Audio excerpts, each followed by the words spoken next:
നിങ്ങൾ പോലീസാണല്ലേ? അക്ബർ മറുപടിയൊന്നും പറഞ്ഞില്ല.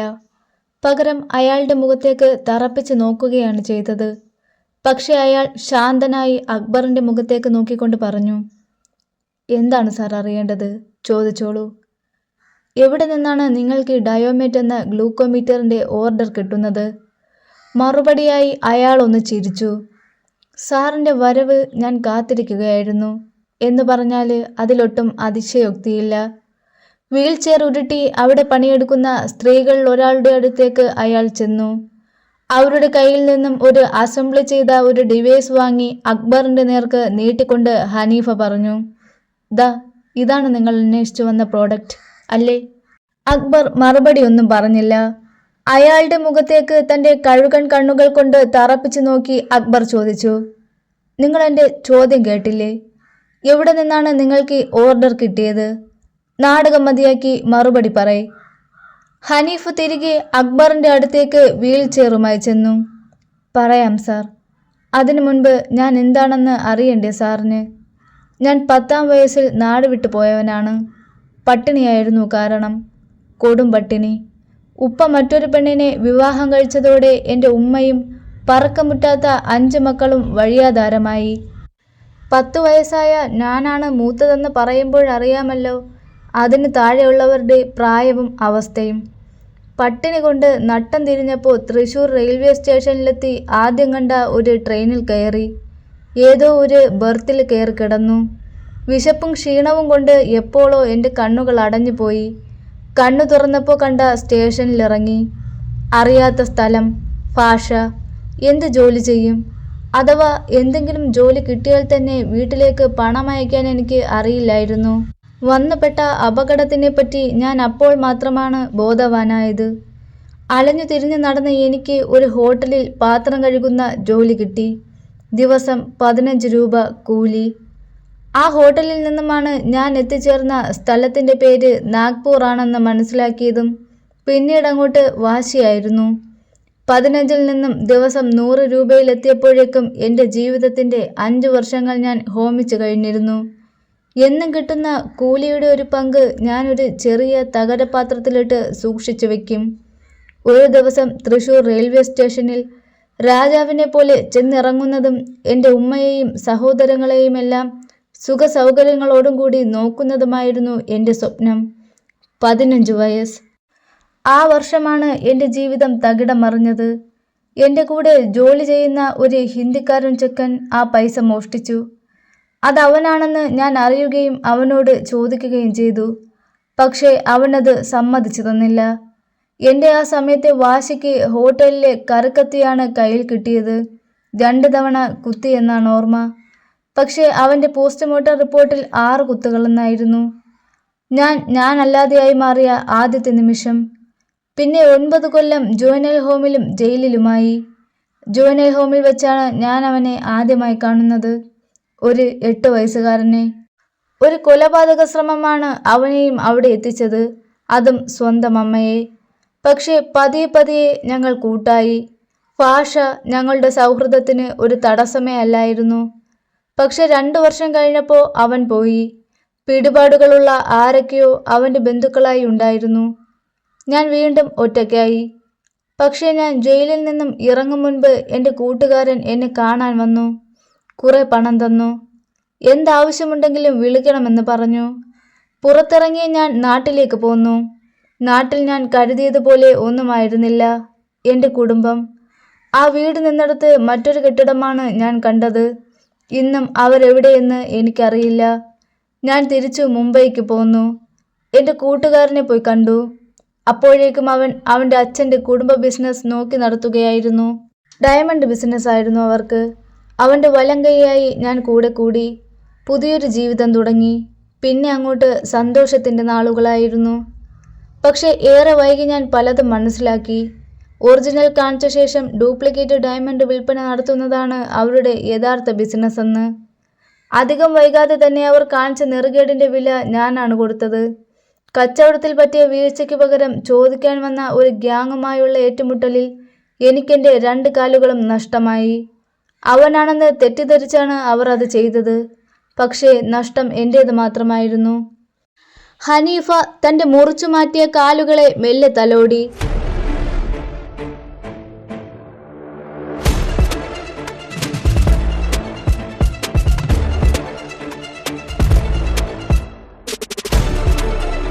മുപ്പത് വയസ്സിൽ കാലുകൾ നഷ്ടമായ എനിക്ക് ജീവിക്കാൻ ഭിക്ഷാടനം മാത്രമായിരുന്നു അഭയമെന്ന് ഭയന്ന നാളുകൾ ജന്മനാട്ടിൽ കിടന്ന് മരിക്കണമെന്ന മോഹവും പേറി ഞാൻ തിരിച്ചു പോരുവാൻ തീരുമാനിച്ചു.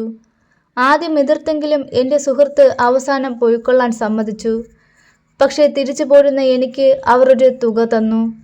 അവർ തന്ന പണം കൊണ്ട് ഞാൻ തൃശ്ശൂരിൽ തിരിച്ചെത്തി. ദാ ഈ കെട്ടിടവും സ്ഥലവും വാങ്ങി ചെറിയൊരു വ്യവസായം ചെയ്യാൻ തീരുമാനിച്ചു. പക്ഷേ എല്ലാ മാസവും മുടങ്ങാതെ എൻ്റെ കൂട്ടുകാരൻ എനിക്ക് പണം അയച്ചുകൊണ്ടേയിരുന്നു. എനിക്കത് എന്തുകൊണ്ടോ അംഗീകരിക്കുവാനായില്ല. അങ്ങനെയാണ് അവനൊരു ജോലി എന്ന മട്ടിൽ ദാ ഈ ഉപകരണത്തിൻ്റെ നിർമ്മാണ ചുമതല ഏൽപ്പിക്കുന്നത്. ഞാനത് സമ്മതിച്ചു. ജോലി ചെയ്തു തുടങ്ങി.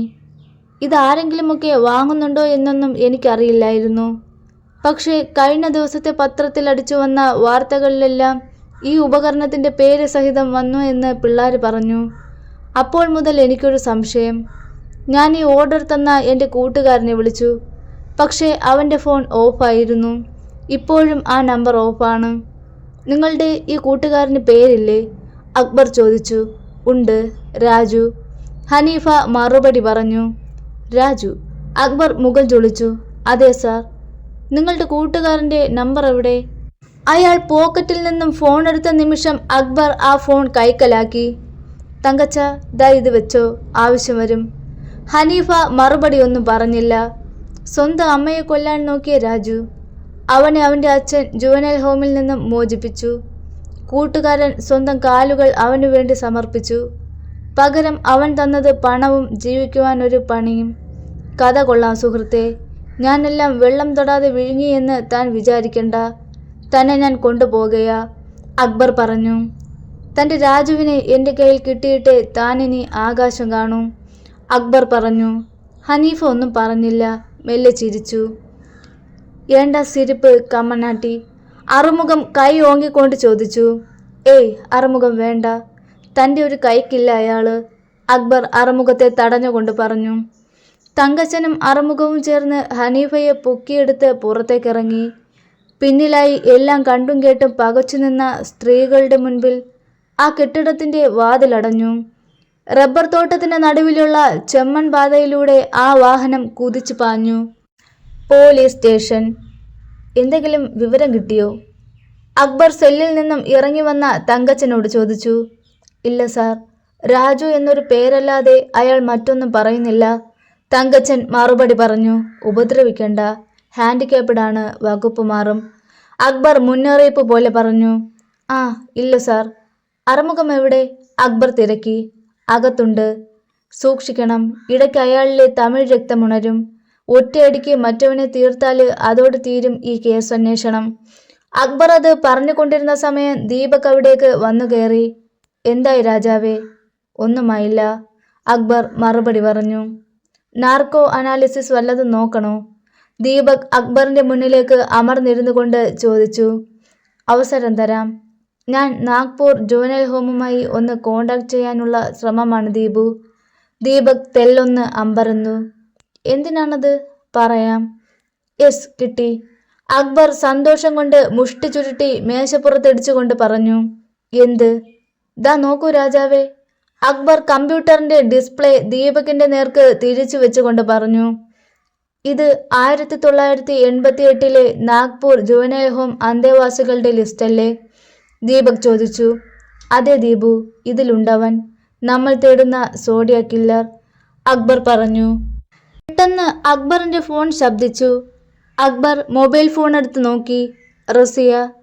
ഈ നേരത്ത് എന്താണ് അവൾ? അതും പതിവില്ലാത്തൊരു വിളി. അക്ബർ പെട്ടെന്ന് ഫോൺ എടുത്തു. അപ്പുറത്തു നിന്നും റസിയ കിതച്ചുകൊണ്ട് പറഞ്ഞു. അക്കു, വേഗം ന്യൂസ് വെക്കൂ. എന്താടോ? അക്ബർ ചോദിച്ചു. അതൊക്കെ പറയാം, വേഗം വെക്ക്, റസിയ തിടുക്കം കൂട്ടി. അക്ബറിൻ്റെ വിരലുകൾ ആ TV റിമോട്ടിൽ അമർന്നു. ന്യൂസ് ചാനലിൽ എക്സ്ക്ലൂസീവായ ഒരു വാർത്തയായിരുന്നു ആ സമയം കാണിച്ചു കൊണ്ടിരുന്നത്. അക്ബറും ദീപക്കും ആ വാർത്താ ചാനലിലേക്ക് നോക്കി. വികലാംഗനു നേരെ പോലീസ് അതിക്രമം. തൃശൂർ ജില്ലയിൽ കുന്തംകുളത്ത് സ്വന്തമായി ചെറുകിട വ്യവസായം ചെയ്ത് ജീവിക്കുന്ന മുഹമ്മദ് ഹനീഫ എന്നൊരാളെയാണ് യാതൊരു മുന്നറിയിപ്പോ വാറണ്ടോ കൂടാതെ ബലപ്രയോഗത്തിലൂടെ അക്ബർ എന്ന പോലീസ് ഉദ്യോഗസ്ഥൻ കസ്റ്റഡിയിലെടുത്തിരിക്കുന്നത്. പ്രസ്തുത ദൃശ്യങ്ങൾ ഇപ്പോൾ സോഷ്യൽ മീഡിയയിൽ വാർത്ത സൃഷ്ടിക്കുകയാണ്. വികലാംഗനു നേരെ പോലീസ് അതിക്രമം എന്ന ടാഗ് ലൈനോടെ അക്ബർ ഹനീഫയുടെ സ്ഥാപനത്തിൽ ചെന്നപ്പോൾ മുതലുള്ള ദൃശ്യങ്ങളാണ് അടുത്തതായി ടെലികാസ്റ്റ് ചെയ്യപ്പെട്ടത്. അക്ബർ അയാളെ ചോദ്യം ചെയ്യുന്നതും അറുമുഖ ഹനീഫയെ അടിക്കുവാൻ കൈ ഓങ്ങിയതും തങ്കച്ചനും അറുമുഖവും ചേർന്ന് അയാളെ എടുത്തുകൊണ്ട് പുറത്തേക്ക് പോകുന്നതും അടങ്ങുന്ന രഹസ്യമായി ചിത്രീകരണം നടത്തിയ വീഡിയോ ദൃശ്യമാണ് കാണിക്കുന്നത്. അക്ബർ വേഗം ആ ചാനൽ മാറ്റി അടുത്ത ചാനൽ വെച്ചു. അവിടെയും അതുതന്നെ വാർത്ത. എല്ലാ വാർത്താ ചാനലുകളും ആഘോഷിക്കുകയാണ്. ആറുമുഖം അടിക്കുവാൻ കൈ ഓങ്ങിയ സമയം അക്ബർ തടയുന്നത് പക്ഷേ ആ ദൃശ്യത്തിൽ എവിടെയും ഉണ്ടായിരുന്നില്ല. അതായത് മനഃപൂർവ്വം അക്ബറിനെ തേജോവധം ചെയ്യുവാൻ വേണ്ടി ചിത്രീകരണം നടത്തിയത് തന്നെയാണ് ആ രംഗങ്ങളെന്ന് വ്യക്തം. അത്യാധുനികമായ ഒരു രഹസ്യ ക്യാമറ ഉപയോഗിച്ച് ചിത്രീകരണം നടത്തിയ ആ ദൃശ്യങ്ങൾ അങ്ങേയറ്റം സുവ്യക്തമായിരുന്നു. അവൻ ഫാസ്റ്റാണല്ലോ രാജാവേ, അക്ബർ ആരോടെന്നില്ലാതെ പറഞ്ഞു. ആ വാർത്ത കേട്ടുകൊണ്ടിരുന്ന ദീപക് പെട്ടെന്ന് അക്ബറിന്റെ മുഖത്തേക്ക് നോക്കി. അക്ബറിന് പക്ഷേ യാതൊരുവിധ ഭാവഭേദങ്ങളും ഉണ്ടായിരുന്നില്ല. അക്കു, പണി പാളിയോ രാജാവേ? ദീപു, ഞാനിത് പ്രതീക്ഷിച്ചു. അയാളൊരു വികലാംഗനാണെന്ന് അറിഞ്ഞ നിമിഷം മുതൽ ഇങ്ങനെ ഒരു ചതിക്കണിയുടെ ക്ഷേത്രഗണിതം ഞാൻ തിരിച്ചറിഞ്ഞതാണ് രാജാവേ. അവൻ കളിക്കട്ടെ, അവൻ്റെ അവസാനത്തെ കരുക്കളും നീക്കിക്കോട്ടെ. ഞാൻ നോക്കുകയാണ് അവൻ ഏതുവരെ പോവുമെന്ന്. അവൻ കളിച്ച് ക്ഷീണിക്കുമ്പോൾ ഈ അക്ബർ തുടങ്ങും. TV ചാനൽ ഓഫാക്കിക്കൊണ്ട് അക്ബർ പറഞ്ഞു. പക്ഷേ ആ ഹനീഫയെ ഇനി തിരികെ വിടുന്നത് സേഫ് അല്ല. അയാളെ അയാളുടെ രാജ് തട്ടും. അക്ബർ തുടർന്നു. അവരുടെ സംസാരത്തിനിടയിൽ അക്ബറിന്റെ ഫോൺ റിംഗ് ചെയ്തു തുടങ്ങി. മോഹൻ സാറാണ്. അക്ബർ ഫോൺ അറ്റൻഡ് ചെയ്തു. Hello sir. അക്ബർ, ഇതെന്ത് പുകിലാണടോ? പറയാം സാർ, ഞാൻ TV കണ്ടുകൊണ്ടിരിക്കുകയാണ്. ആ IG എന്നെ വിളിച്ചിനി പറയാനൊന്നും ബാക്കിയില്ല. അക്ബർ പക്ഷേ മറ്റൊന്നാണ് പറഞ്ഞത്. സാർ, എനിക്കൊരു ചെറിയ ഫോഴ്സിന് വേണം ഇന്ന് തന്നെ. ഫോഴ്സോ? എന്തിന്? മോഹൻ തെല്ലൊന്നമ്പരന്നു. അക്ബറെ, ഞാൻ ചോദിക്കുന്നതിനല്ല താൻ മറുപടി പറയുന്നത്. മോഹൻ തൻ്റെ സ്വരം അല്പം കടുപ്പിച്ചു. പറയാം സാർ, ഇന്ന് തന്നെ നമ്മൾക്കൊരു ഓപ്പറേഷൻ നടത്തണം. അധികം വൈകിയാൽ ഒരു പക്ഷേ ഈ കേസിലെ പ്രധാന പ്രതികൾ കൈവിട്ടു പോകും. എടോ, ആദ്യം ഈ പ്രശ്നത്തിനൊരു സമാധാനം പറയ്. ഇതേ ഞാൻ തന്നെ വല്ലാതെ ഫേവർ ചെയ്യുന്നു എന്നൊരു ആരോപണം ഇപ്പോൾ തന്നെ ഡിപ്പാർട്ട്മെൻറ്റിലുണ്ട്. അറിയാലോ. താൻ ആ പിടിച്ച ആളെ വിടാൻ നോക്ക്. മുകളിൽ നിന്നും എനിക്ക് അത്രമാത്രം പ്രഷറുണ്ട് അക്ബറെ. സംഗതി കൈവിട്ടു പോവും. കേരള സ്റ്റേറ്റ് ഹാൻഡിക്യാപ്ഡ് അസോസിയേഷൻ്റെ ആളുകൾ ഇളകിയിട്ടുണ്ട്. ഇത് നമ്മുടെ കയ്യിൽ നിൽക്കില്ല അക്ബറെ. ഞാൻ പറയുന്നതൊന്ന് കേൾക്കൂ. ഇല്ല സാർ, അയാളെ ഞാൻ വിട്ടാൽ പിന്നീട് അയാൾ ജീവനോടെ ഈ ഭൂമിയിൽ ഉണ്ടാവില്ല. അതെനിക്ക് ഉറപ്പുണ്ട്. രാത്രിക്ക് രാത്രി അയാൾ തീർക്കും. അത് നമ്മുടെ മർദ്ദന ഫലമാണെന്ന് വരുത്തി തീർക്കുകയും ചെയ്യും. എൻ്റെ ഒപ്പം നിഴൽ പോലെ അയാളുമുണ്ട് സാർ. അതുകൊണ്ടാണ് ഇന്ന് ഞങ്ങൾ ഹനീഫയെ തേടിപ്പോയത് മുതലുള്ള ദൃശ്യങ്ങൾ വൈറലായത്. മോഹൻ അല്പസമയത്തിന് ശേഷം ചോദിച്ചു. എന്താണ് ഇപ്പോഴത്തെ ഈ ഓപ്പറേഷൻ? പറയാം സാർ. സോഡിയ കില്ലർ പരിവേഷത്തോടെ ഇന്ന് സംസാര വിഷയമായ അയാളുടെ ഇടം വലം കൈകൾ ഇന്ന് ഞാൻ വെട്ടും. എടോ, താൻ എന്താ പറഞ്ഞു വരുന്നത്? എല്ലാം പറയാം സാർ. അട്ടപ്പാടിയിലാണ് ഈ ഓപ്പറേഷൻ നടപ്പിലാക്കേണ്ടത്. അത്ര എളുപ്പമുള്ള ഒന്നല്ല അത്. അതുകൊണ്ടാണ് എനിക്ക് കുറച്ച് പേരെ കൂടി തരണമെന്ന് പറഞ്ഞത്. അട്ടപ്പാടിയിലെ 192 ഊരുകളിലായി മലമടക്കുകളിൽ അധിവസിക്കുന്ന 30,000-ഓളം വരുന്ന ആദിവാസി സമൂഹങ്ങളുണ്ട്. അവർ ഇരുള, മുടുക, കുറുമ്പ എന്നീ വിഭാഗങ്ങളിലായുള്ള ആദിവാസികളാണ്. അവർക്കിടയിലുള്ളവരായി അഭിനയിച്ച് അവരെപ്പോലെ ജീവിച്ച് മറഞ്ഞിരിക്കുകയാണ് സോഡിയ കില്ലർ. രക്ഷപ്പെടുത്തിക്കൊണ്ടുവന്ന വെങ്കിടേഷും ഇമ്മാനുവേലും. ഈ സോഡിയ കില്ലർ പരിവേഷം അയാളുടെ മുഖം മൂടിയാണ് സാർ. വാസ്തവത്തിൽ കൊലപാതകങ്ങളിലൂടെ അയാൾ അനുഭവിക്കുന്നത് മാനസികമായ ഒരു തരം സുഖമാണ്. He is A psycho, A real psycho. സ്ത്രീകളെ തലയിൽ ഒരു പ്രത്യേക ഭാഗത്ത് പ്രഹരിച്ച് കോമാവസ്ഥയിലാക്കി അവർ പതിയെ മരണത്തിന് കീഴടങ്ങുന്നത് കണ്ട് ആനന്ദമൂർച്ചയടങ്ങുന്ന ഒരു ഭ്രാന്തൻ. കൂട്ടത്തിൽ മരിച്ച സ്ത്രീകളുടെ രക്തം ഊറ്റിയെടുത്ത് അതിൻ്റെ പ്ലാസ്മ വേർതിരിച്ച് പണമുണ്ടാക്കുന്ന ഡോക്ടർ വെങ്കടേഷിൻ്റെ തലച്ചോറും പിന്നെ സാത്താൻ സേവ തലയ്ക്ക് പിടിച്ച ഇമ്മാനുവേലിൻ്റെ കായിക ബലവും പോരെ? എത്ര പേരെ വേണം തനിക്ക്? മോഹൻ ചോദിച്ചു. ഞാനും ദീപുവും അറുമുഖവും തങ്കച്ചനും ഇനി ഒരു 2 പേരെ കൂടി തന്നാൽ മതി സാർ. 2 പേരോ? അക്ബറിൻ്റെ മറുപടിയിൽ മോഹൻ അത്ഭുതപ്പെട്ടു. അതെ സാർ, അതിന് ചില കാരണങ്ങളുണ്ട്. ഒന്നെനിക്ക് സ്വന്തം നിഴലിനെ പോലും വിശ്വാസമില്ല. നൂറ്റാണ്ടുകൾക്ക് മുൻപ് ലോകം കീഴടക്കുവാൻ വേണ്ടി രൂപപ്പെട്ട ഒരു സംഘടനയിലെ അംഗത്തോടാണ് നമ്മുടെ ഈ പോരാട്ടം. എപ്പോഴാണ് താൻ പുറപ്പെടുന്നത്? ഇപ്പോളോ?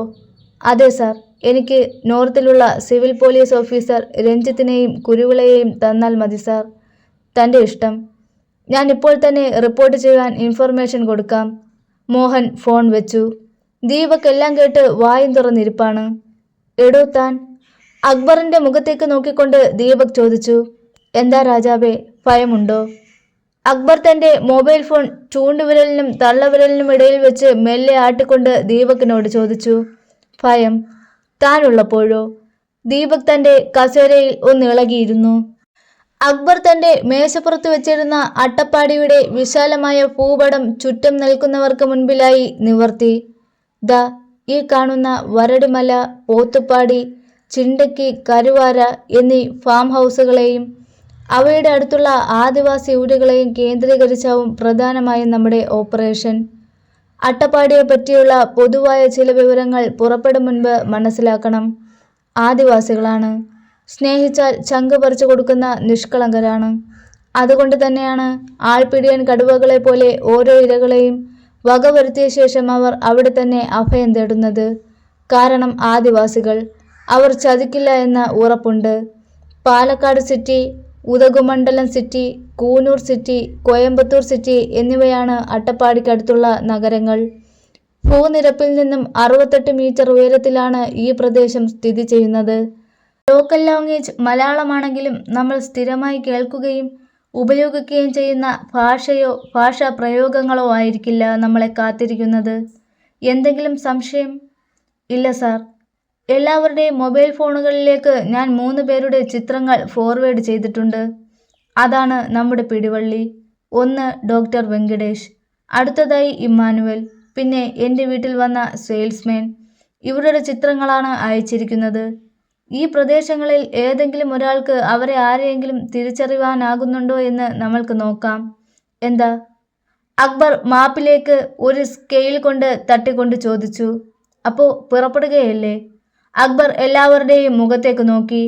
തങ്കച്ചൻ അക്ബറിൻ്റെ മുഖത്തേക്ക് നോക്കി. എന്നിട്ട് ചോദിച്ചു. സാർ, ഹനീഫ അയാളിവിടെ സേഫായിരിക്കണം. എന്നിട്ട് തുടർന്നു. നമ്മളിപ്പോൾ പുറപ്പെടുകയാണ് അവനെ തേടിയുള്ള വേട്ടയ്ക്ക്. സോഡിയാക് കില്ലറെ തേടി. ഐജി ചൗഹാന്റെ മുറിയിൽ അയാളുടെ ചോദ്യങ്ങൾക്ക് ഉത്തരം നൽകിക്കൊണ്ടിരിക്കുകയായിരുന്നു മോഹൻ. അപ്പോൾ തൻ്റെ വായിൽ എന്താടോ? ഐജി ചൗഹാൻ പാതി മലയാളത്തിൽ മോഹനോട് ചീറിക്കൊണ്ട് ചോദിച്ചു.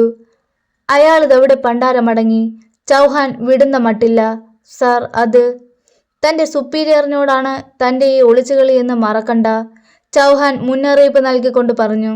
സാർ, അക്ബർ കസ്റ്റഡിയിലെടുത്തയാൾ ഒരു ഹാൻഡിക്യാപ്ഡ് ആണെന്ന് മുൻകൂട്ടി അറിഞ്ഞിട്ടല്ല അയാളെ തേടി അവൻ പോയത്. കൃത്യമായ തെളിവുകൾ ഉള്ളത് കൊണ്ട് തന്നെയാണ്. എടോ, താൻ ആരോടാണ് സംസാരിക്കുന്നതെന്നറിയാമോ? ചൗഹാൻ ജ്വലിച്ചു. സാറേ, വിരട്ടേണ്ട കാര്യമൊന്നുമില്ല. ഇന്ന് വരെ സർവീസിൽ വഴിവിട്ടൊന്നും ചെയ്യാത്തവനാണ് ഞാൻ. ഇനിയും അതങ്ങനെ തന്നെയായിരിക്കും.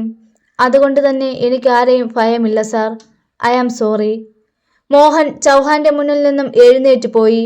മോഹൻ പോകുന്നത് നോക്കി ദൃഷ്ടി പിൻവലിക്കാതെ തന്നെ ചൗഹാൻ ഇരുന്നു. Bloody idiot. ഒരു കൂട്ടം പോലീസുകാരുടെ വാഹനം ആ സമയം പാലക്കാടിന്റെ ഊഷരഭൂമിയെ തൊട്ടിരുന്നു. അവർ വെങ്കടേഷിനെയും ഇമ്മാനുവേലിനെയും തേടിയുള്ള പ്രയാണത്തിലായിരുന്നു. വലിയൊരു പ്രാപിടിയൻ ആകാശത്ത് വട്ടമിട്ട് പറന്നു, ഇരയെയും തേടി. ഉച്ചവേലിൽ അട്ടപ്പാടിയുടെ ഹൃദയം വേവുന്ന ചൂടിൽ പോലീസ് ബൂട്ട്സിട്ട പാദങ്ങൾ മണ്ണിലമർന്നു. കരുവാര ഫാമിനടുത്താണ് അവർ എത്തിയത്. അവിടെ ചോമി അവരെ കാത്തു നിൽപ്പുണ്ടായിരുന്നു. പോലീസിനെ അട്ടപ്പാടി മേഖലയിലെ പല ഓപ്പറേഷനുകളിലും സഹായിച്ചിട്ടുള്ള കുറുമ്പ വിഭാഗത്തിൽപ്പെട്ട യുവാവാണ് ചോമി. അറുമുഖമാണ് ആദ്യം പുറത്തേക്കിറങ്ങിയത്. ചോമി, തങ്കച്ചൻ വിളിച്ചു. ഓ, ടോമി ഹാജർ. ഇതാണ് നമ്മൾ അന്വേഷിച്ചു വന്ന പുള്ളികൾ. തൻ്റെ മൊബൈൽ ഫോണിൽ നിന്നും തങ്കച്ചൻ 3 ഫോട്ടോകൾ ചോമിക്ക് മുൻപിലായി പിടിച്ചു കാണിച്ചു. ഓരോ ഫോട്ടോകൾ നീങ്ങുമ്പോഴും ചോമിയുടെ മുഖത്ത് മാറി വന്ന ഭാവങ്ങൾ തങ്കച്ചൻ ശ്രദ്ധിച്ചു. കണ്ടിട്ടുണ്ടോ നീ ഇവരെ? ഉണ്ട് സാറേ, ഉണ്ട്. ഇത് ഡോക്ടർ അയ്യ. വെങ്കടേഷിന്റെ ഫോട്ടോ നോക്കിക്കൊണ്ട് ചോമി പറഞ്ഞു. ഇതോ? ഇമ്മാനുവലിന്റെ രേഖാചിത്രം കാണിച്ചു കൊടുത്തുകൊണ്ട് തങ്കച്ചൻ ചോദിച്ചു. ഇന്തയാള് ഇടയ്ക്കിടെ അയ്യാവോടെ കൂടെ ഉണ്ടാവും. അനാ എനിക്ക് പേരറിയില്ല. ഇതോ? റസിയ പറഞ്ഞ പ്രകാരം തയ്യാറാക്കിയ സെയിൽസ്മാന്റെ രേഖാചിത്രം കാണിച്ചുകൊണ്ട് തങ്കച്ചൻ ചോദിച്ചു. തെരിയല്ലേ? തന്റെ നിസ്സഹായത ചോമി വെളിവാക്കി.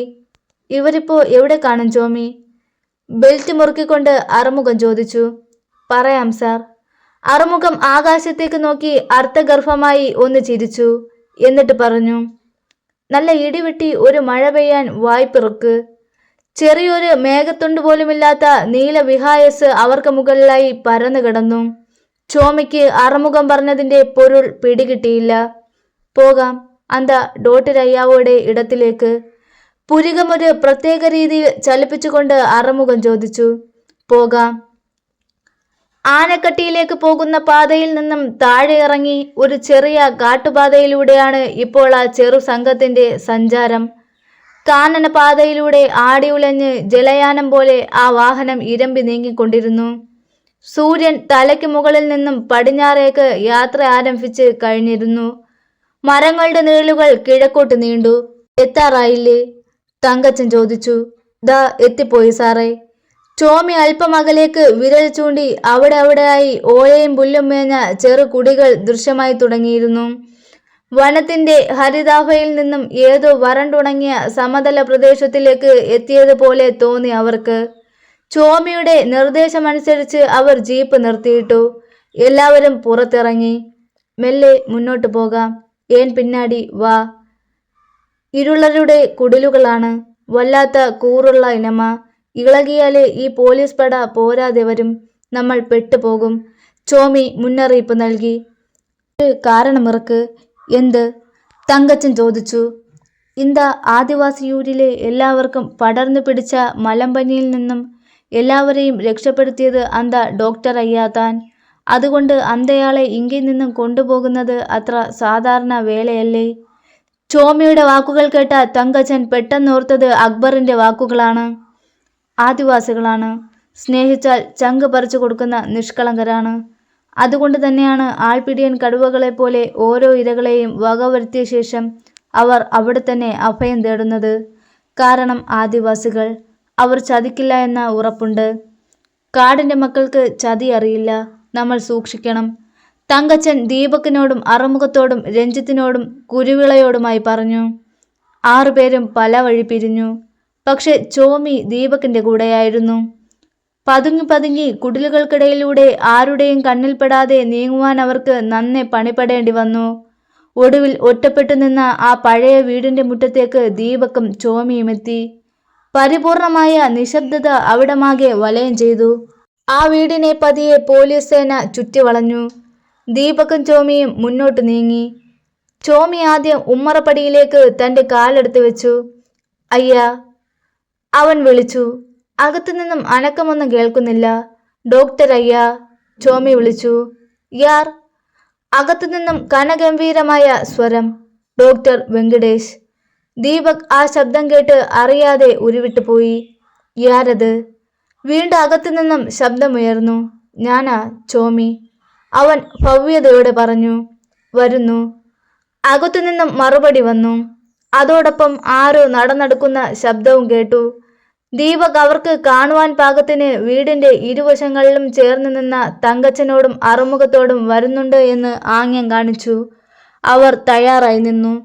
വാതിൽക്കൽ നിന്ന് ചോമിയെ കണ്ട വെങ്കടേഷ് ഒന്ന് ചിരിച്ചു. Good afternoon sir. അപ്രതീക്ഷിതമായി ആ ശബ്ദം കേട്ട വെങ്കടേഷ് ഒന്ന് ഞെട്ടി.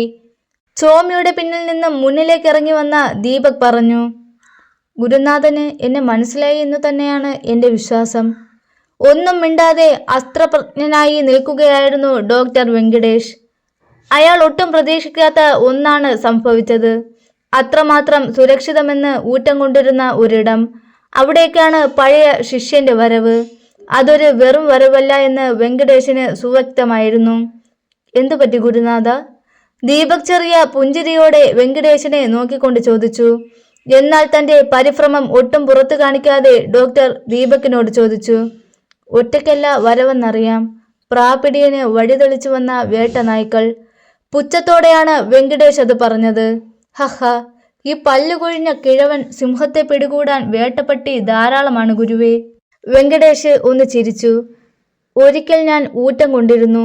അവധൂതനെ പോലെയുള്ള നിങ്ങളുടെ ശിഷ്യനാണ് ഞാനെന്ന് ലോകമറിയുന്നതിൽ. എന്നാൽ ഇന്ന് ഞാൻ അതിൽ ലജ്ജിക്കുകയായിരുന്നു.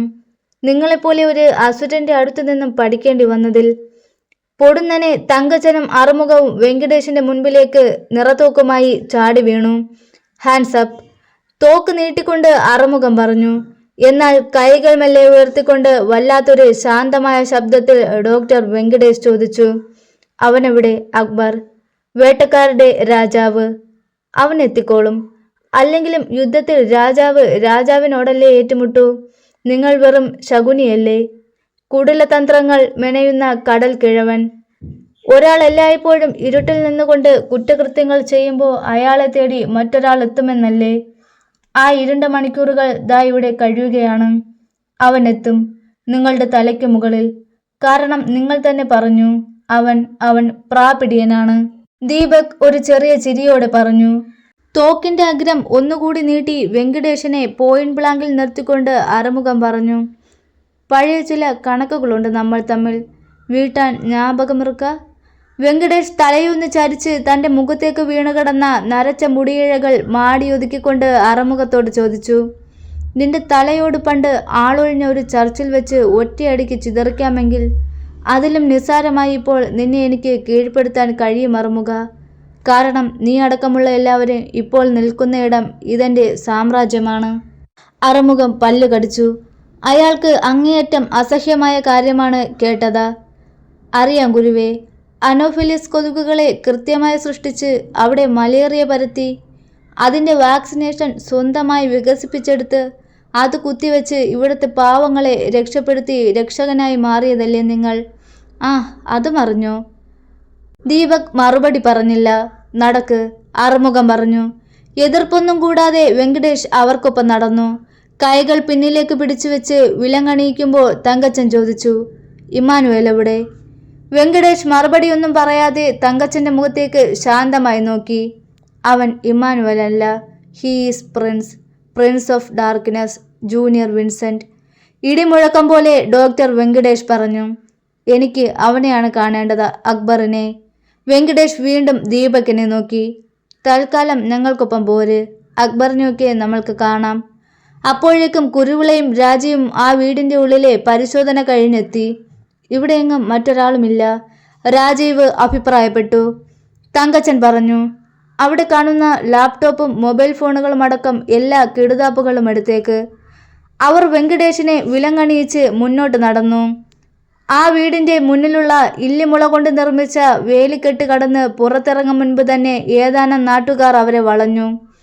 ഞങ്ങളോട് ഡോക്ടർ അയ്യാവെ എന്നെ പണ്ണ പോറേൻ? അവർ രോക്ഷാകുലരായി ചോദിച്ചു. അത് തങ്കച്ചൻ എന്തോ പറയുവാൻ വേണ്ടി വായ് തുറന്നപ്പോൾ അത് തടഞ്ഞുകൊണ്ട് അറുമുഖം പറഞ്ഞു. ഇന്തയാൾ കുറ്റവാളി, നിങ്ങളെ ഏമാത്തിയവൻ. ഏമാത്തിയതോ? ഇന്തയാൾ കടവുൾ, അവർ ആരാധനയോടെ പറഞ്ഞു. വെങ്കടേഷിന്റെ മുഖത്ത് കപടമായ ഒരു ദൈന്യത നിറഞ്ഞത് അറുമുഖം ശ്രദ്ധിച്ചു. അതിലെ അപകടം അയാളിലെ പോലീസുകാരൻ തിരിച്ചറിഞ്ഞു. കാരണം ഗ്രാമവാസികൾ നിഷ്കളങ്കരാണ്. അവരെ എങ്ങനെ കൈകാര്യം ചെയ്യണമെന്ന് അയാൾ നല്ലതുപോലെ മനസ്സിലാക്കിയത് കൊണ്ടാവും അയാളെ അവർ ദൈവമെന്ന് വിശേഷിപ്പിക്കുന്നതും. തങ്കച്ച, ഹരിയപ്പ്, അറുമുഖം അലറി. പിടിച്ചു വലിച്ച് വെങ്കടേഷിനെ അവർ ജീപ്പിനടുത്തേക്ക് കൊണ്ടുപോയി.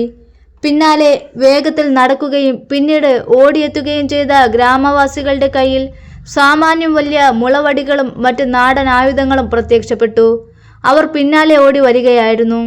അതിവേഗം അവർ വെങ്കടേഷിനെയും കൊണ്ട് ജീപ്പിനുള്ളിലേക്ക് കടന്നിരുന്നു. വേഗം, ദീപക് പറഞ്ഞു. തങ്കച്ചൻ അതിവേഗം ജീപ്പ് തിരിച്ചു.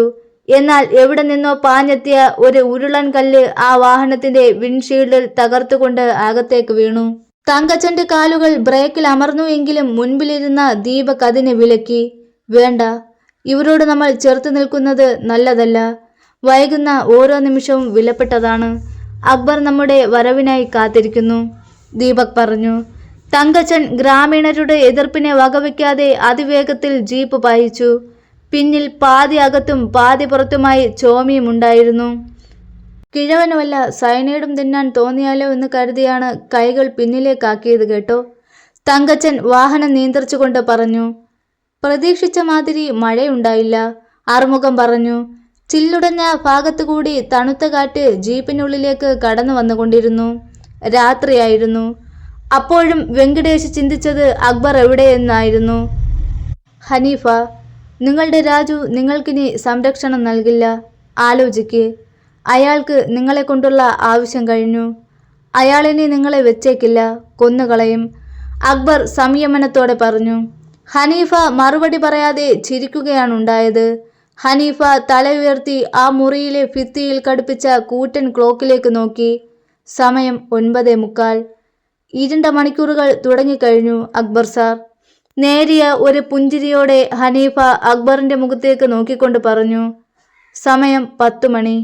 റസിയ ഫർഹാനെ ഉറക്കുകയായിരുന്നു ആ സമയം. മതിലിന്റെ അടുത്ത് എന്തോ വന്നു വീഴുന്ന ശബ്ദം കേട്ട് അവൾ എഴുന്നേറ്റു. കിടക്കയിൽ നിന്നും മെല്ലെ എഴുന്നേറ്റ് ചെന്ന് തുറന്നു കിടന്ന ജനാലയിലൂടെ റസിയ പുറത്തേക്ക് നോക്കി. പക്ഷേ ബൂട്ട്സ് ഇട്ട കാൽപാദങ്ങൾ മണ്ണിലമരുന്ന ശബ്ദം ഒരു വേള താൻ കേട്ടുവോ എന്ന് അവൾക്ക് സംശയം തോന്നി. തണുത്ത കാറ്റ് വീശുന്നുണ്ടായിരുന്നു. അവൾ ജനാലയുടെ പാളികൾ ചേർത്തടച്ചു. അപ്പോഴാണ് റസിയ അത് ശ്രദ്ധിച്ചത്. ജനാലയുടെ കൊളുത്ത് ആരോ ഊരി മാറ്റിയിരിക്കുന്നു. അവളുടെ ഉള്ളിലൊരു വെള്ളിടി മിന്നി. പുറത്ത് ആരോ നടക്കുന്നതിൻ്റെ ശബ്ദം കേൾക്കാം. റസിയ വായി പൊത്തിക്കൊണ്ട് തൻ്റെ ശ്വാസോച്ഛ്വാസത്തിൻ്റെ ശബ്ദം പോലും പുറത്തേക്ക് വരാതിരിക്കുവാൻ ശ്രദ്ധിച്ചു. മൊബൈൽ ഫോൺ കട്ടിലിൽ കിടപ്പുണ്ട്. അവൾ മെല്ലെ ശബ്ദം കേൾക്കാതെ നടന്നു വന്ന് കട്ടിലിൽ നിന്നും ഫോണെടുത്ത് ഡയലിൽ നിന്നും ആദ്യത്തെ നമ്പർ എടുത്തു. അക്ബർ. ഫോൺ ബെല്ലടിച്ചു നിന്നു. വീണ്ടും റസിയ ഫോൺ വിളിച്ചുകൊണ്ടിരുന്ന സമയത്ത് എന്തോ ഉടയുന്ന ശബ്ദം കേട്ടു. അവളുടെ കണ്ടനാളത്തിലൊരു ആർത്തനാദം കുരുങ്ങി. ശബ്ദം പുറത്തേക്ക് വരുന്നുണ്ടായിരുന്നില്ല. പ്രധാന വാതിലിനോട് ചേർന്നുള്ള നീളത്തിലുള്ള വെന്റിലേഷന്റെ ഗ്ലാസ് ആണ് തകർക്കപ്പെട്ടതെന്ന് റസിയയ്ക്ക് മനസ്സിലായി. ആ പൊട്ടിയ ഭാഗത്തുകൂടി ഒരു ബലിഷ്ഠമായ കൈ അകത്തേക്ക് കടന്നു വരികയും വാതിലിന്റെ കൊളുത്തുകൾ വിടുവിക്കാൻ ശ്രമിക്കുകയും ചെയ്യുന്നതായും റസിയ അറിഞ്ഞു. ഇനി എന്താണ് ചെയ്യുക? അവൾക്കൊരു രൂപവും ഉണ്ടായിരുന്നില്ല. അക്ബർ ഫോൺ എടുക്കുകയും ചെയ്യുന്നില്ല. റസിയയുടെ തൊണ്ട വരണ്ടു തുടങ്ങി. പുറത്ത് വലിയ ശബ്ദത്തിലൊരു ഇടിവെട്ടി. പിന്നാലെ ചരൽ വാരിയെറിയും പോലെ മഴയും ആരംഭിച്ചു. ആകാശത്ത് മിന്നൽ പിണരുകൾ വെള്ളി സർപ്പങ്ങളെപ്പോലെ പുളഞ്ഞു. പൊടുന്നനെ പ്രധാന വാതിൽ തുറന്ന് മലർന്ന ശബ്ദം റസിയ കേട്ടു. അതേസമയം തന്നെ ആ വീട്ടിലെ വൈദ്യുതി വിളക്കുകളെല്ലാം അണഞ്ഞു. റസിയ ശ്വാസമടക്കി പിടിച്ചുകൊണ്ട് ഭിത്തിയോട് ചേർന്ന് നിന്നു. അവൾ പണിപ്പെട്ട് കിതപ്പടക്കിയാണ് നിന്നത്. ആരുടെയോ പാദപതനം തൻ്റെ അടുത്തേക്ക് വരുന്നതായി അവൾ അറിഞ്ഞു. റസിയ കണ്ണുകൾ പൊത്തിക്കളഞ്ഞു. ആരോ തൻ്റെ അടുത്ത് നിൽപ്പുണ്ട് എന്ന് അവൾക്ക് തോന്നി. റസിയ തൻ്റെ വിരലുകളുടെ വിടവിൽ കൂടി അവൾ മെല്ലെ നേരെ നോക്കി. 6 അടിയോളം ഉയരമുള്ള അതികായനായ ഒരാൾ. അയാൾ തന്നെ നോക്കി നിൽപ്പാണ്. അവളുടെ കണ്ണുകൾ അയാളുടെ കൈകളിലേക്ക് നീങ്ങി. വലത് കൈയിലെന്തോ അയാൾ മുറുകെ പിടിച്ചിട്ടുണ്ട് എന്നവൾ മനസ്സിലാക്കി. അതൊരു പൈപ്പ് റേഞ്ചായിരുന്നു. മുഖാവരണം കൊണ്ട് മറച്ചുവെച്ച അയാളുടെ വായിൽ നിന്നും അവൾക്ക് അന്യമായ ചില വാക്കുകൾ അവൾ കേട്ടു. ഇൻ ദ നെയിം ഓഫ് സാത്താൻ, the ruler of the earth, the king of the world, I command the forces of darkness to bestow their infernal power upon me. Open wide the gates of hell. ഭൂമിയുടെ ഭരണാധികാരി, ലോകത്തിൻ്റെ രാജാവായ സാത്താൻ്റെ നാമത്തിൽ ഞാൻ ആജ്ഞാപിക്കുന്നു. ഇരുട്ടിൻ്റെ ശക്തികൾ, അവരുടെ നരകശക്തി എനിക്ക് നൽകാനുള്ള ഇരുട്ട്, നരകത്തിൻ്റെ കവാടങ്ങൾ വിശാലമായി തുറക്കുക. അയാളുടെ വലത് കൈ ഉയർന്നു. റസിയ ആസന്നമായ തൻ്റെ വിധിക്ക് കീഴടങ്ങി കണ്ണുകൾ അടച്ചു. അടുത്ത നിമിഷം തൻ്റെ തലയോട് തകർത്തുകൊണ്ട് ആ ഉപകരണം പതിക്കും. അവളുടെ കണ്ണുകൾ നിറഞ്ഞൊഴുകി. ഒരു വേള ഇതൊന്നും അറിയാതെ കട്ടിലിൽ കിടന്നുറങ്ങുന്ന ഫർഹാനെ അവൾ ഓർത്തു. തന്നെ കൊന്ന ശേഷം തൻ്റെ മകനെയും അയാൾ. റസിയയിലെ അമ്മയെന്ന പോരാളി ഉണർന്നു. തന്റെ കുഞ്ഞിന്റെ ജീവനു വേണ്ടി സിംഹത്തോട് വരെ ചെറുത്തു നിൽക്കാൻ ഒരു മാനിന്റെ മാനസികാവസ്ഥയായി മാറി അവൾക്ക്.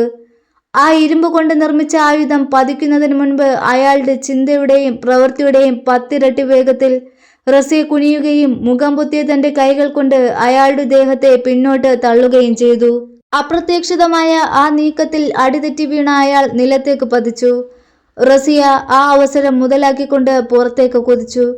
തന്റെ മരണം ഉറപ്പാണെന്ന് അവൾ മനസ്സിലാക്കി കഴിഞ്ഞിരുന്നു. കഴിയുന്നത്ര വേഗം തന്റെ കുട്ടിയെ അയാളുടെ അടുത്തു നിന്നും അകറ്റണമെന്ന ചിന്തയായിരുന്നു അവളുടെ തലച്ചോറിനെ അപ്പോൾ ഭരിച്ചുകൊണ്ടിരുന്നത്. ആ മുറിവിട്ടിറങ്ങിയ റസിയ അതിവേഗം സ്വീകരണ മുറിയും കടന്ന് മുൻപോട്ട് നീങ്ങി. പൊടുന്നനെ ഉണ്ടായ അവളുടെ ചെറുത്തുനിൽപ്പ് അല്പനേരത്തേക്ക് അയാളെ ആശയക്കുഴപ്പത്തിലാക്കിയെങ്കിലും പിടഞ്ഞെണീറ്റുകൊണ്ട് അയാൾ റസിയയ്ക്ക് പിന്നാലെ പാഞ്ഞു. മുറ്റത്തേക്കിറങ്ങിയ റസിയ പടിക്കെട്ടിൽ കാൽ വഴുതി വീണുപോയി. മഴ പെയ്ത വെള്ളം കെട്ടിക്കിടന്ന മുറ്റത്ത് അവളുടെ കൈകൾ എഴുന്നേറ്റ് നിൽക്കുവാൻ ഒരു പിടിവള്ളിക്ക് വേണ്ടി പരതി. ബലിഷ്ഠമായ 2 കൈകൾ അവളെ പിടിച്ചുയർത്തുന്നത് അവൾ അറിഞ്ഞു. ദയനീയമായി അവൾ ആ കൈകളുടെ ഉടമയെ നോക്കി. അക്ബർ, അക്കു. അവളുടെ കരച്ചിൽ പാതിയിൽ തൊണ്ടയിൽ കുരുങ്ങി. അക്ബർ അവളെ എഴുന്നേൽപ്പിച്ച് പിന്നിലേക്ക് മാറ്റി നിർത്തി. തൊട്ടു മുൻപിലായി റസിയയ്ക്ക് പിന്നാലെ ഓടിയെത്തിയ ആ മനുഷ്യൻ തെല്ലൊന്നു നിന്നു. അപ്രതീക്ഷിതമായ അക്ബറിന്റെ രംഗപ്രവേശം അയാളുടെ ചലനങ്ങളെ ഒരു നിമിഷാർദ്ധത്തിലേക്കെങ്കിലും വിലങ്ങണിയിച്ചു. അക്ബറിന്റെ ചുണ്ടിലൊരു പുഞ്ചിരി പടർന്നു. ക്ലൈമാക്സ് കലക്കും, അക്ബർ പറഞ്ഞു. എന്നിട്ട് വലതുകാൽ ഉയർത്തി തന്നെ മുൻപിൽ നിന്ന കൊലയാളിയുടെ ഇടതു നെഞ്ചിലേക്ക് ചവിട്ടി. പിന്നിലേക്ക് ആർത്തലച്ചു വീണ എതിരാളിയുടെ തലയുടെ പിൻഭാഗം കട്ടിളപ്പടിയിലാണ് അടിച്ചത്. അല്പസമയത്തേക്ക് അയാൾ നിഷ്ക്രിയനായി മാറി. കയ്യിൽ മുറുകെ പിടിച്ചിരുന്ന പൈപ്പ് റേഞ്ച് പിടിവിട്ട് ദൂരത്തേക്ക് തെറിച്ചു വീണു. അക്ബർ മുന്നോട്ടാഞ്ഞ് അയാളുടെ മുഖത്തേക്ക് ആഞ്ഞിടിച്ചു. പെട്ടെന്ന് അക്ബറിനെ തള്ളിമാറ്റിയ അയാൾ മുന്നോട്ട് കുതിച്ച് 2 കാലുകളും നിലത്തുറപ്പിച്ചു നിന്നു. കാലുയർത്തി അക്ബറിനെ ചവിട്ടുവാൻ ശ്രമിച്ചെങ്കിലും അക്ബർ ആ കാലിൽ പിടുത്തമിട്ടിരുന്നു. 1 സെക്കൻഡ് കൊണ്ട് അയാളെ വലിച്ചു നിലത്തിട്ട് അവന്റെ നെഞ്ചിൽ കയറിയിരുന്ന് ഒരു കൂടം പോലെയുള്ള തന്റെ കൈത്തലം രണ്ടും ചേർത്ത് വെച്ച് അയാളുടെ നെഞ്ചിൽ അക്ബർ പ്രഹരിച്ചു. ആദ്യത്തെ പ്രഹരത്തിനു ശേഷം രണ്ടാമത്തേതിനായി അക്ബർ കൈകൾ ഉയർത്തിയെങ്കിലും അയാൾ വിദഗ്ധമായി അക്ബറിനെ മുറ്റത്തേക്കെറിഞ്ഞു. ഇടതുകാൽ നിലത്ത് കുത്തി പുലിയെപ്പോലെ ചീറിക്കൊണ്ട് അക്ബർ തിരിഞ്ഞു. അവൻ തൊട്ടടുത്ത്. സർവശക്തിയും സംഭരിച്ച് അവൻ അക്ബറിന്റെ മുഖത്തേക്കടിച്ചു. കുനിഞ്ഞു കളഞ്ഞ അക്ബറിന്റെ ആ നീക്കത്തിൽ അവൻ മുന്നിലേക്ക് വീണുപോയി. അക്ബറിന്റെ മുഖമടച്ച് അവൻ തൊഴിച്ചു. എന്നിട്ട് വില്ല് പോലെ മുന്നോട്ട് വളഞ്ഞ് അക്ബറിന്റെ മുഖത്തേക്ക് വീണ്ടും അടിച്ചു. അടുത്ത ചാട്ടത്തിൽ അവന് പിഴച്ചു. കാലുകൾ പിടിച്ചു വലിച്ച് അവനെ നിലത്തേക്കിട്ടു. എന്നിട്ടും അവൻ അടങ്ങിയതേയില്ല. ഉയരാൻ ശ്രമിച്ച അവന്റെ പുറത്ത് അക്ബർ തൊഴിച്ചു. മുഖമടിച്ച് കമിഴ്ന്നു വീണ അവന്റെ പിന്നിൽ അക്ബർ കയറിയിരുന്നു. 2 കൈകളും പിന്നിലേക്ക് പിണച്ചുവെച്ച് ഈ രംഗങ്ങൾ കണ്ടുകൊണ്ടു നിന്ന റസിയയോട് ആക്രോശിച്ചു. റസിയ, വണ്ടിയിൽ നിന്നും ആ വിലങ്ങെടുക്ക് വേഗം. റസിയ അനുസരിച്ചു. വിലങ്ങണിയിച്ച് അവനെ തിരിച്ചു കിടത്തി അക്ബർ അവന്റെ മുഖത്ത് ആഞ്ഞടിച്ചു. അവന്റെ മുഖത്തണിഞ്ഞ മുഖം മൂടി വലിച്ചെടുത്തു.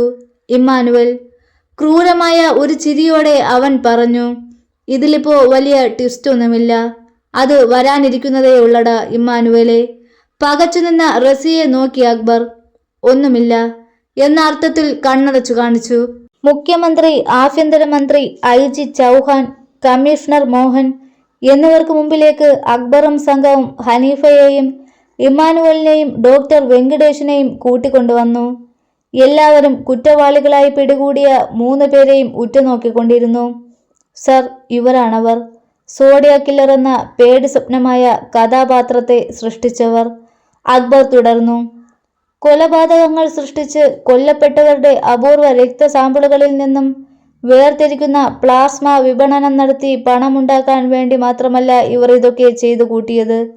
വർഷങ്ങൾക്ക് മുൻപ് മറ്റൊരു കൊലപാതക പരമ്പര സൃഷ്ടിച്ച് ഇരുമ്പഴികൾക്കുള്ളിലായ ഡോക്ടർ വെങ്കടേഷിനെയും ഇമ്മാനുവലിനെയും ജയിലിൽ നിന്നും പുറത്തു കൊണ്ടുവന്നതും വ്യാജമായ ഒരു അപകടത്തിലൂടെ അവർ കൊല്ലപ്പെട്ടു എന്ന് വരുത്തി തീർത്ത് അവരെ നിയമത്തിന്റെ മുന്നിൽ സുരക്ഷിതരാക്കുകയും ചെയ്ത ഒരു മാസ്റ്റർ ബ്രെയിനുണ്ട്.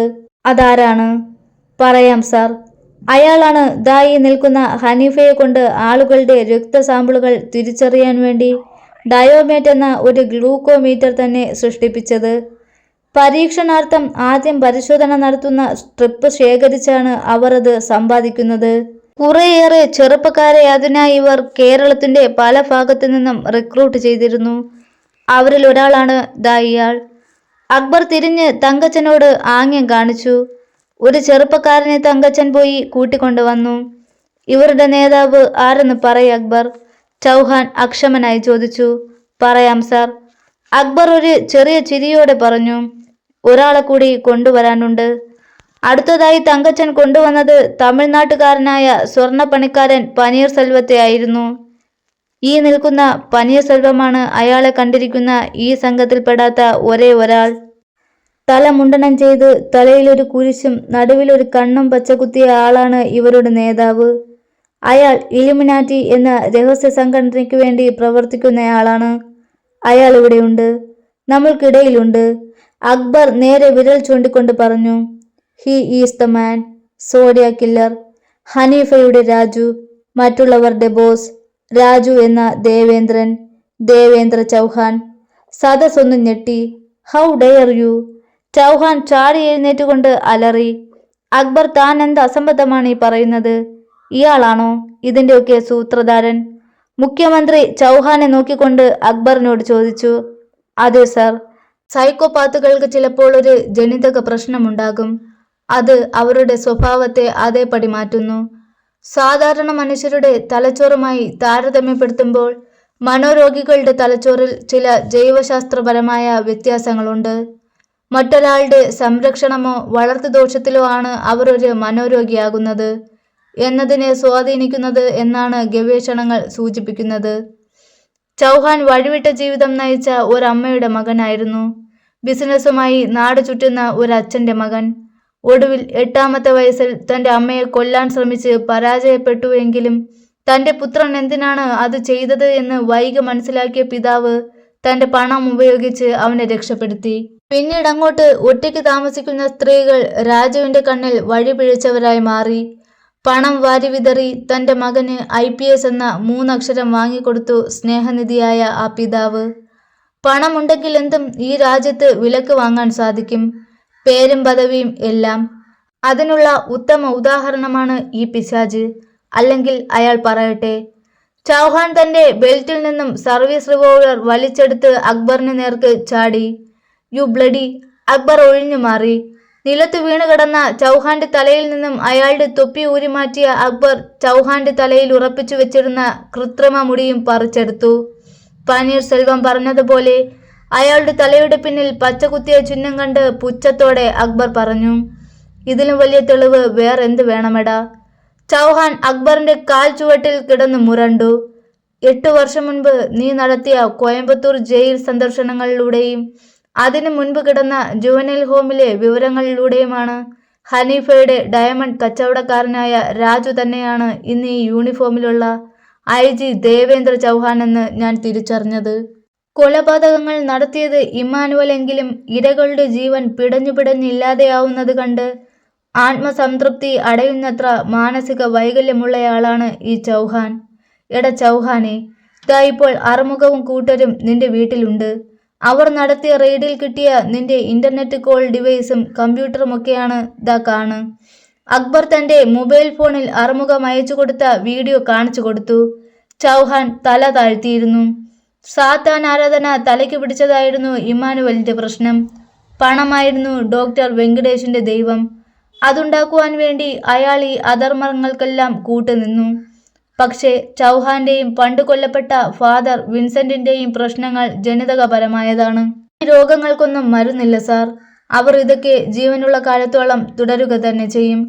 ഉന്മൂലനം ചെയ്യണം. ജീവിക്കാൻ വിടരുത്. ഇവനെയൊക്കെ തീർത്തു കളയുകയാണ് വേണ്ടത്.